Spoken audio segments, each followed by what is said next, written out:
Welcome to news అడ్డా. తెలంగాణ రాష్ట్రంలో ప్రభుత్వ ఉద్యోగులను రేవంత్ రెడ్డి, రాష్ట్ర ముఖ్యమంత్రి రేవంత్ రెడ్డి న్యూట్రల్గా చూస్తున్నారా? మరి ఆయన ప్లాన్ ఏంటి? తెలంగాణ రాష్ట్ర రాజకీయాల్లో ఉద్యోగ వర్గం ఎప్పుడూ ఒక శక్తివంతమైన నిర్ణాయక శక్తి. గత ప్రభుత్వ హయాంలో పెండింగ్ బిల్లులు, బకాయిల విషయంలో విసిగిపోయిన ఉద్యోగులను తమ వైపుకు తిప్పుకోవడంలో ముఖ్యమంత్రి రేవంత్ రెడ్డి వ్యూహాత్మకంగా అడుగులు వేస్తున్నారు. ఉద్యోగులకు గొప్పగా మేలు చేసే పథకాలు ఇప్పుడిప్పుడే ప్రకటించకపోయినా కనీసం వారికి రావాల్సిన న్యాయబద్ధమైన బకాయిలను సకాలంలో చెల్లించడం ద్వారా ప్రభుత్వ విశ్వసనీయతను కాపాడుకునే ప్రయత్నం చేస్తున్నారు. ఉద్యోగులు తమ కోసం పనిచేయకపోయినా పర్వాలేదు, కానీ ప్రభుత్వానికి వ్యతిరేకంగా పనిచేయకూడదనే ప్రాథమిక సూత్రాన్ని రేవంత్ రెడ్డి ప్రభుత్వం పక్కాగా అమలు చేస్తోంది.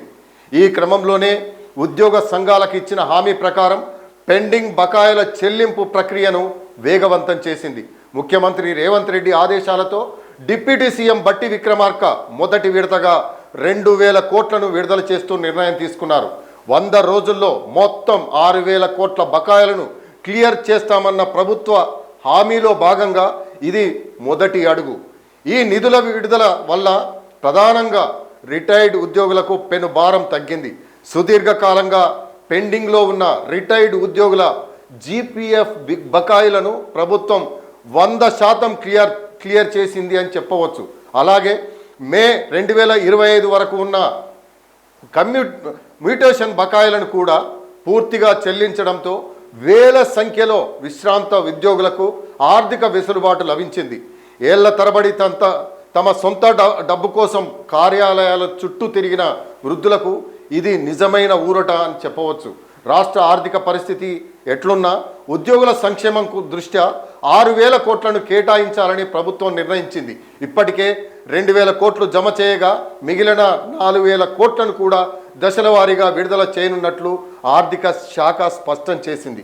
గత ఏడాది వరకు ప్రతి నెల 700 కోట్లు కేటాయించిన ప్రభుత్వం ఈ ఆర్థిక సంవత్సరం నుంచి మొత్తాన్ని 1000 కోట్లకు పెంచడం ఉద్యోగుల పట్ల ప్రభుత్వానికి ఉన్న సానుకూల ధోరణిని చాటి చెబుతోంది. సాధారణంగా ఏ ప్రభుత్వానికైనా ఉద్యోగులు వ్యతిరేకమైతే ఆ సెగలు ఎన్నికల ఫలితాలపై తీవ్రంగా ఉంటుంది. గత ప్రభుత్వ అనుభవాలను దృష్టిలో పెట్టుకొని రేవంత్ రెడ్డి ఉద్యోగులను సెటిల్ చేసే పనిలో ఉన్నారు. కొత్త పిఆర్సీ డిఏలపై చర్చలు జరుగుతున్నప్పటికీ పెండింగ్ బిల్లులను క్లియర్ చేయడం ద్వారా ఉద్యోగ సంఘాల నుంచి వచ్చే నిరసనలకు ప్రభుత్వం చెక్ వేసింది. ఈ నిర్ణయంతో ఉద్యోగులు తమ విధులను ప్రశాంతంగా నిర్వహించుకునేలా చేయడమే కాకుండా వారిలో ప్రభుత్వంపై ఒక నమ్మకాన్ని కలిగించడంలో రేవంత్ సక్సెస్ అయ్యారని చెప్పాలి.